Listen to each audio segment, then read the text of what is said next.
I don't have to win. We both just have to lose. Ant-Man and the Wasp: Quantumania finally gets its final trailer, and there are plenty of new characters, scenes, and plot details that we get for this film. And I really recommend that you go and check it out, and then come over here and check out our trailer reaction. Who are you? I'm the man who can give you the one thing you want. What's that? Time. So I want to start off with, this is a great trailer. It's really entertaining and makes me want to see the movie even more. The first trailer was awesome, and I think they're doing a really good job. Visuals are amazing. I really think that this film is going to do well at the box office, and I think it could be one of the better films that Marvel produces this year. So I want to go a little bit into what the villain is like. The villain is Kang the Conqueror, and he is a multiverse conqueror who wants to conquer the multiverse, and he's got a lot of different superpowers that I think are kind of like Doctor Strange. Based on the comics, he can manipulate time and kind of stuff like that. I don't know all the details because it's been a while since I studied him. But he offers Scott Lang time more with his daughter because, of course, he lost 5 years when he was in the quantum realm and she grew up. So he offers her Scott Lang time, and Scott Lang accepts, and he does something for him. We don't know what, but he does something for him, and then it looks like Kang backs out of his deal, or something happens where Kang is now fighting Scott Lang. You may not want her to watch this. We had a deal. As well as Hope Van Dyne.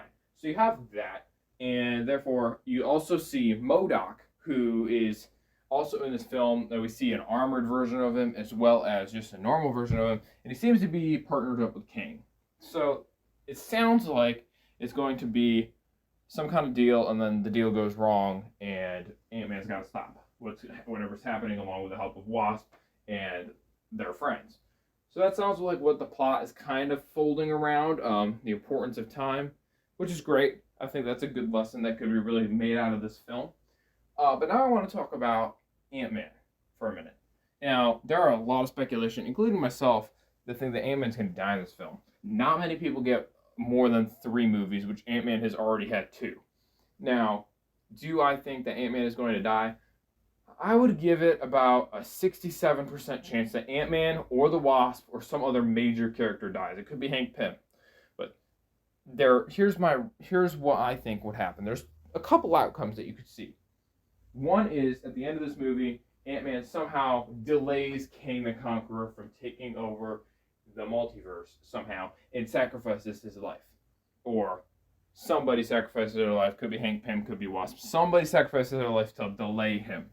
That's possible. And then whoever's remaining will go and warn the rest of the Avengers of what's left of them. That's a possibility. You also have the possibility that they just completely lose. This is an Infinity War type of ending.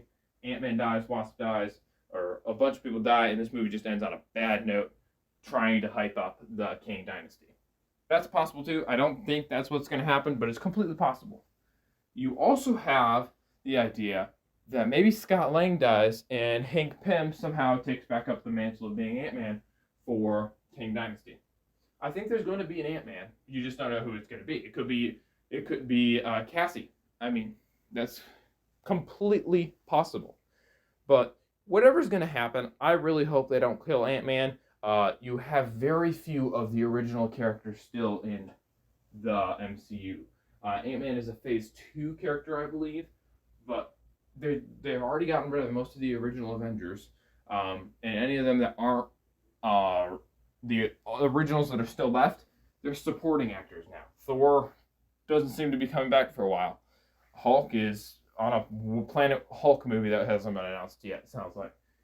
So they need to have some original characters still. There's only a few people that Marvel can use, and Ant-Man, you're going to squeeze a lot out of him in this one.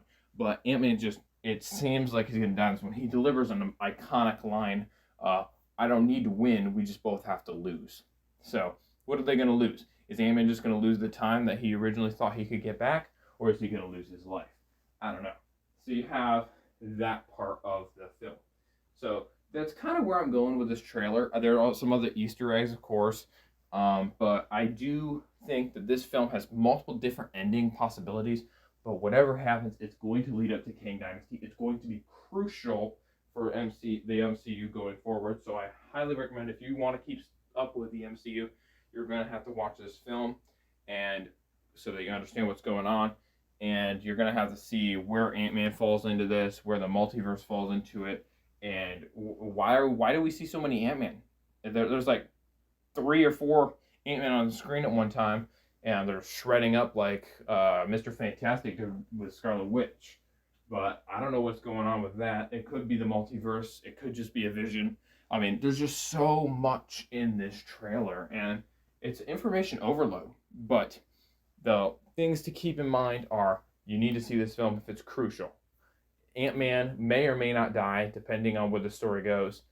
And King the Conqueror is here to stay. He's not going to die in this film. So I highly recommend that you go ahead and check out the trailer. Let me know your thoughts of the trailer in the comments, and we can discuss those. And I look forward for the movie coming out on February 17th, 2023. And you can expect a movie review from us. Thank you.